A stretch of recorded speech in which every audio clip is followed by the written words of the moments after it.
रहीम। अस्सलाम वालेकुम। News stream AP में खुश आमदीद। सियासत का एक अहम बाब आज मुकम्मल हुआ। परवेज मुशर्रफ, साबिक आर्मी चीफ ऑफ पाकिस्तान और साबिक सदर ऑफ पाकिस्तान, वो आज इंतकाल फरमा गए। आज से कुछ देर कबल उनके इंतकाल की खबर की तस्दीक सफारती ज़रा ने कर दी है। वो दुबई में एक अमेरिकन हॉस्पिटल में ज़ेरे इलाज थे। काफ़ी अरसे से वो अलील थे, उनका इलाज चल रहा था। आज इलाज के दौरान उनकी मौत वाक़या हो गई है और अब उन्हें पाकिस्तान वापस लाने का बंदोबस्त किया जा रहा है। अभी खानदानी ज़रा से राब्ते नहीं हो पाए और इस पे सदर पाकिस्तान आरिफ अलवी साहब ने अफसोस का इजहार किया है, उनके गुस्सा से इजहार ताज़ियत किया है। DGISPR और तमाम सर्विसेज के चीफ्स ने इजहार अफसोस किया है और ताज़ियत की है। जनरल परवेज मुशर्रफ एक इंतहाई बोल्ड इंसान, एक बहादुर इंसान और साथ ही साथ एक कंट्रोवर्शियल शख्सियत, जिनके कई बोल्ड फैसले जिन्होंने मुल्क को बड़ा फायदा भी पहुंचाया, लेकिन कुछ फैसले ऐसे कि जिनकी वजह से हम आज भी जो ये हुकूमत इतनी जालिम हम पे मसल्लत हुई हुई है और आज इस वक्त हम जिस सूरत हाल से गुजर रहे हैं, इसके भी कहीं जिम्मेदार मुशर्रफ ही हैं। मैं आज इस वीलॉग में आपको उनकी डिटेल बताऊंगी। परवेज मुशर्रफ 11 अगस्त 1943 को दिल्ली में पैदा हुए। 1961 में इन्होंने पाक फौज में कमीशन किया। ये वो शख्सियत है जिन्होंने 1965 की जंग में भी हिस्सा लिया, 1971 की जंग में भी हिस्सा लिया और 13 अक्टूबर 1998 को ये आर्मी चीफ के तौर पे मुकर्रर हुए और उसके बाद ये आर्मी चीफ 1998 में बन गए थे। 12 अक्टूबर 1999 को इन्होंने मार्शल लॉ नाफिज किया। ये तब आर्मी चीफ थे। नवाज शरीफ को इन्होंने फुल आज़ादी दी हुई थी। उस वक्त की जो सियासी हुकूमत थी वहाँ पर अभी इस्टेब्लिशमेंट की इतनी दखलंदाजी नहीं थी, लेकिन ये श्रीलंका से वापस आ रहे थे। नवाज शरीफ ने इनका जहाज नीचे नहीं उतरने दिया और कोशिश की कि इनका जहाज इंडिया में उतारा जाए। उस वक्त हमारी आर्मी उसने बड़ी बहादुरी दिखाई और सोच बोझ का मुजाहरा किया। मुशर्रफ ने भी बहादुर इकदाम उठाए और उसके नतीजे में मार्शल लॉ लगा और नवाज शरीफ की हुकूमत गिर गई और ये फिर चीफ एग्जीक्यूटिव के ओहदे पे फाइज हुए।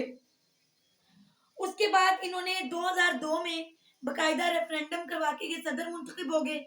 2004 में फिर इन्होंने कानून में 17वीं तरमीम इंट्रोड्यूस करवाई और फिर ये मजीद 5 साल के लिए बावर्दी सदर मुंतखब हो गए। उसके बाद इन्होंने 18 अगस्त 2008 को इस्तीफा दिया और इस्तीफा देके ये बैरून मुल्क चले गए। अब इस दौरान उनके कुछ बड़े अच्छे स्टेप्स भी थे, कुछ स्टेप्स ऐसे हैं कि जिनकी वजह से इनकी शख्सियत कंट्रोवर्शियल बनी। जब ये आर्मी चीफ बने थे और फिर उसके बाद जब इन्होंने मार्शल लॉ लगाया तो आकर ये मुल्क को करप्शन से पाक करने के लिए इन्होंने बड़े अहम इकदाम उठाए, लेकिन बाद में ये भी सियासी मसालहत का शिकार हो गए और इन्होंने करप्शन पे काम छोड़ दिया। अगर वो उसी तरह करप्शन के पीछे पड़े रहते तो आज सूरत हाल ये जो है, ये इस वक्त जो है, ये ना होती। इन्होंने पॉलिटिकल इंजीनियरिंग भी की। फिर इनका सियासत में अमल दखल जाहिर है, मार्शल लॉ लगा चुके थे, सियासत में अब इनका डायरेक्ट अमल दखल था। नैब आल्दो पहले से बना था, लेकिन इन्होंने नैब के इख्तियारात को बहुत वसी कर दिया और इस पे भी इन्होंने बहुत काम किया। इंडिया के साथ और दुनिया के साथ ये खुल के बातचीत करते थे, दबंग लहजे में गुफ्तगू करते थे, कोई इनके आगे टिक नहीं पाता था।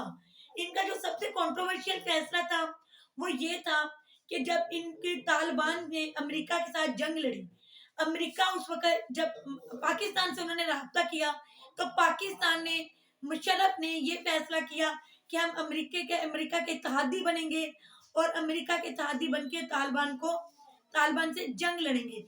इस तरह से उन्होंने एक पराई जंग अपनी कौम पे मुसल्लत की और उसके नताइज हमें आज तक भुगतने पड़ रहे हैं। कई जाने भी गई और माली नुकसान भी हुआ। इसके अलावा इनका दूसरा कंट्रोवर्शियल फैसला, इन्होंने बेनजीर और नवाज शरीफ को एनआरओ दिया, और उन्हें मुल्क से वापस भी निकाला, उन्हें मुल्क से बाहर निकाला और उसके बाद अब ये लोग जो दोबारा पाकिस्तान में आए तो ये मुशर्रफ के फैसलों का किया हम लोग आज भुगत रहे हैं। और इन्होंने सियासी जमात बनाई बाकायदा तौर पे, लेकिन ये उस सियासी जमात को चला नहीं सके क्योंकि बज़ाहिर वो ठीक नजर आते थे, लेकिन उनकी सेहत एक्चुअली ज्यादातर खराब रहती थी। اس لیے وہ آگے سیاست میں بہت زیادہ کام نہیں کر سکے. آرمی چیف کے طور پہ بڑے گریٹ انسان تھے وہ، بڑے پاپولر تھے اور انہوں نے بڑے اچھے کام کیے. ذاتی طور پہ ان کے بارے میں یہ خیال ہے کہ وہ کرپٹ نہیں تھے، لیکن ان کے کچھ فیصلے کنٹروورشل تھے. اب ان کی کچھ اچیومنٹس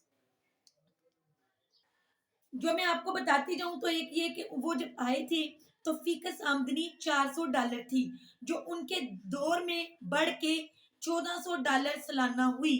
یعنی کہ $400 سے وہ $1400 پہ فیکس آمدنی کو لے کر گئے تھے. کراچی اور لاہور میں انہیں خصوصی طور پہ ترقیاتی منصوبہ پہ کام کیا. لواری ٹنل کا منصوبہ ان کے دور حکومت میں مکمل ہوا اور پرائیویٹ میڈیا چینلز کی شروعات ہی انہوں نے کی. آج یہ حکومتیں، یہ جو مسلط شدہ حکومتیں، یہ کرپٹ حکومتیں، کبھی اعظم سواتی کو پکڑ رہی ہیں، کبھی عمران ریاض کو، کبھی جمیل فروکی کو، کبھی حامد میر کو. صحافیوں کو بولنے کا حق نہیں دیتے، کہہ رہے ہیں کہ آپ لوگ وہی بولیں جو ہم آپ کو لکھ کے دیتے ہیں.